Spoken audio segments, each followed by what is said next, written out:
যে কাজগুলো আমি নড়াইলের জন্য করেছি সেই তালিকাটা যদি আপনি ধরেন, তাহলে শুধু একটা ইউনিভার্সিটি এখন বাকি আছে। একটা সি ক্যাটাগরির জেলায় কি কি প্রয়োজন, একটা ইউনিভার্সিটি বাকি আছে। আমার বাবাকেও বলে দিয়েছি যে এটার কোনো বিচার বর্তমান সরকার বা যারাই আসুক বা যারাই থাকুক বা আসুক, হ্যাঁ, তাদের কাছে আমি এটা নিয়ে কোনো বিচার চাইব। কারণ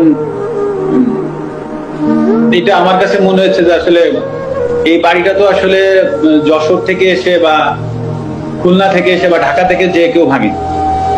হ্যাঁ, নড়াইলের মানুষ কোনো না কোনো জায়গা থেকে উঠে এসে ভাঙছে।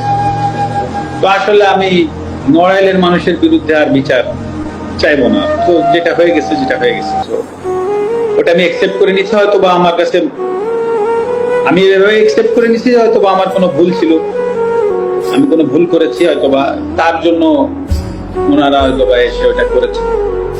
তো আমার মনে যদি বিন্দুমাত্র কষ্ট এখন আর নাই, আমি মানে কষ্ট নাই এই কথাটা ভুল, মানে কারো প্রতি রাগ ক্ষোভ এগুলো কিছুই নাই। তো আমিও আশা করব নড়াইলবাসীর প্রতি যে আমার কোনো ভুলে বা কোনো জায়গায় যদি কষ্ট হতে থাকে, তো আশা করি তারা তো একটা স্টেপ নিয়েছে, তারাও আমাকে এই জায়গা থেকে ক্ষমা করবে।